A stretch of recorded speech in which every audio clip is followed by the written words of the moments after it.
Okay, so I'm here today to do a little tutorial for one of my friends that's in the tech industry, and I've shot some photos for their own layers. Originally they were green screen things like this, and gone through and I've shown her how I could put some backgrounds and things behind them. And I'm going to provide some backgrounds, custom backgrounds that I've done. So let's just take a look at how to do background drop-ins. So this is very simple really, and the whole key to it is in Photoshop, going to the layers. Alright, so I'm going to go to one of the photos here that she liked, and this is a Photoshop document, and it's transparent when I open it up. You can see all the little gray dots here. So it has been green screen keyed. I did that with Adobe Premiere.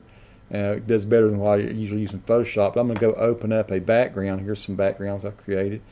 And let's say that we like, I don't know, let's just pick one here. Here's Tony's Tech Shapes one. So I'm going to open that. And we can see already that this one is horizontal rather than vertical. So we're going to have to probably flip that. I'm going to say Image, Rotate, Canvas, Image Rotation. I'll probably do 90 degrees clockwise. So what you do, Image, Rotate, and 90 degrees clockwise. And now we've got an image. I don't know if that image is going to work or not. Might not. But I'm going to copy anyway. Control A, Control C. So I did Control A to select everything, Control C to copy. Okay, so I've got that open and I've copied the layer. Now I've toggled over here to the layer that we got the guy on here. I'm going to do a paste. That's Control V. And then over here you see you got your layer palette. If you don't have layers open already, then you can go up here under Window and you can go down and you can click on Layers. It's F7 will bring it up also. So you get your layers where you can see your layers, and you're going to just touch that layer here, over here in this section, and pull it behind this one. And so there we go.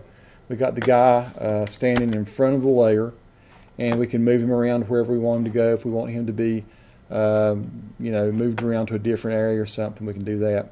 I've made all these background colors blue to kind of match your color scheme here, but these background colors could be any color you want them to be. So I'm going to click on the layer where the background is here, and I'm going to go maybe to Image, Adjust, Hue, Saturation.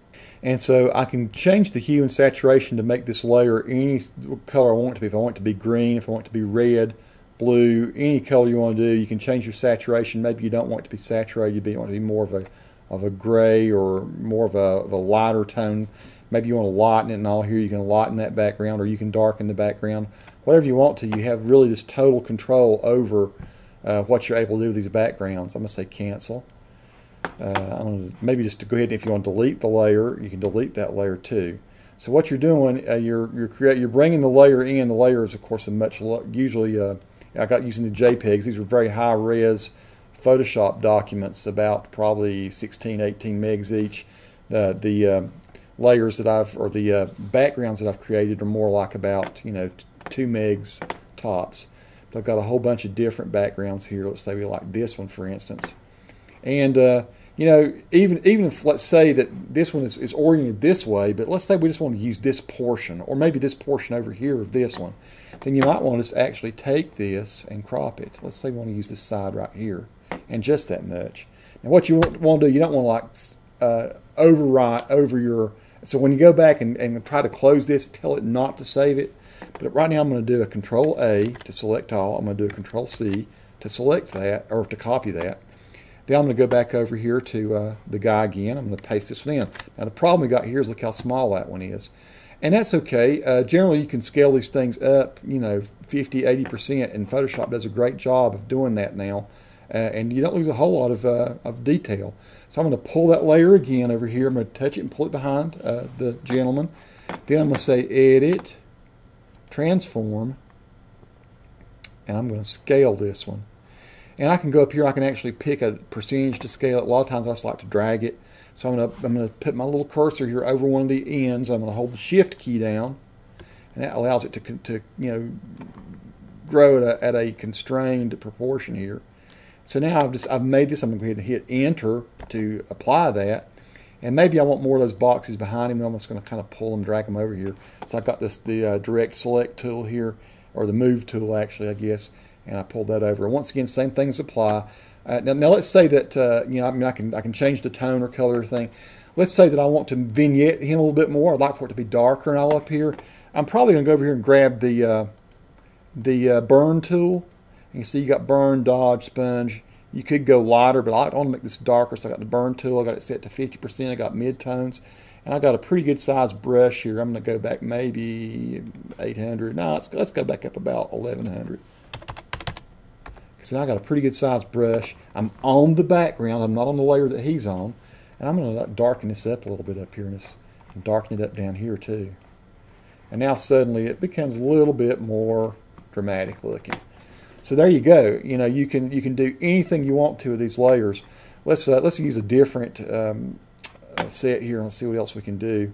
Let's pick a different subject. And so I might decide I want sort of a techie background or something behind that. So I'm going to go back again, once again, to my little library of backgrounds. And let's say that I like this background right here.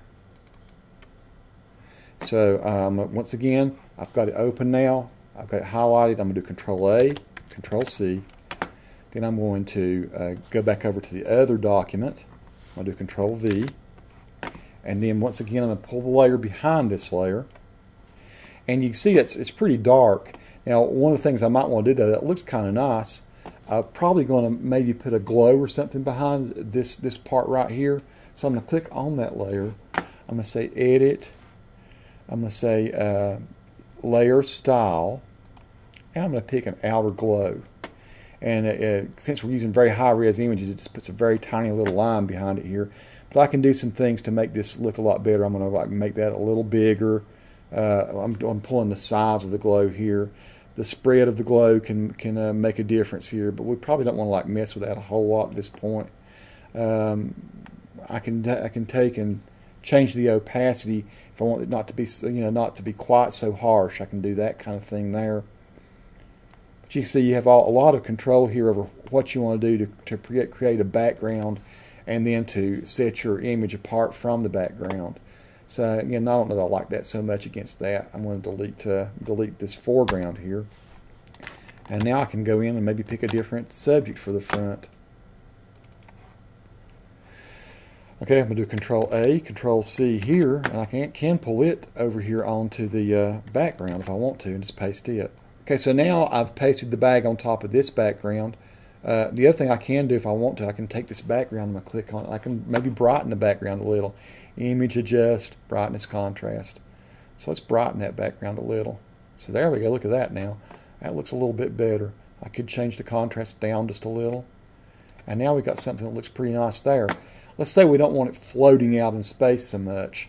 One of the things I'll sometimes do is I'll just darken the bottom a whole lot. So one of the ways you can do that maybe is to take your background and pull it down here and copy it. So this little second button here, the one right beside the trash, copies the background. So now what I've got two of the blue backgrounds. You can see here, if I turn this one off, there's still this one here. I'm going to take the bottom one, I'm going to darken it. I'm going to say Image, Adjust, Brightness, Contrast. And I'm going to really probably darken out a whole lot, like that right there. Alright, so I've just totally darkened that background, but now it's all too dark up here. But I'm going to turn the top layer back on.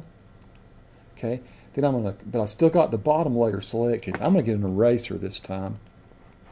And so I clicked on the eraser key, and I'm going to make this eraser pretty good sized. Let's make it, you have to just kind of experiment to see how big it needs to be. Maybe a little bigger than that. That's 900. Let's go 1100 pixels again. And I'm going to click on this background here. I'm going to get over here to the far left. I'm going to hold Shift down.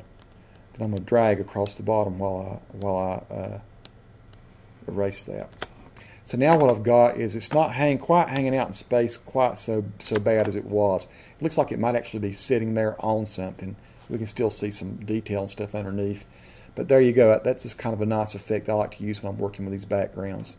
So have fun. You can position your item anywhere you want to there within the field. You can put drop shadows behind it.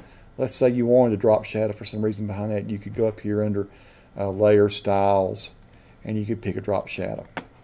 And then you can manipulate the size and spread and distance and everything of that drop shadow.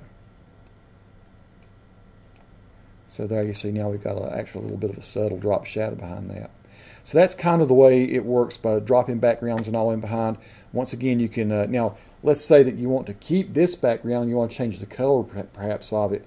Then what you might do, you might just turn the eyeball off on your foreground. It's still there, see? I'm going to click back onto one of these layers. Then I'm going to click on this little dialog box looking thing beside paths right up above the opacity. And I'm going to say merge visible. Now this is all one layer, and I can go in and I can adjust color. I'm going to turn the eyeball back on this foreground layer. And now I'm going to change this color of this background. I'm going to say image, adjust, hue saturation again perhaps. And we can see here we can go to greens and reds and yellows. Whatever kind of suits your fancy there. So you got all that flexibility to create your backgrounds and whatever you want to do with those.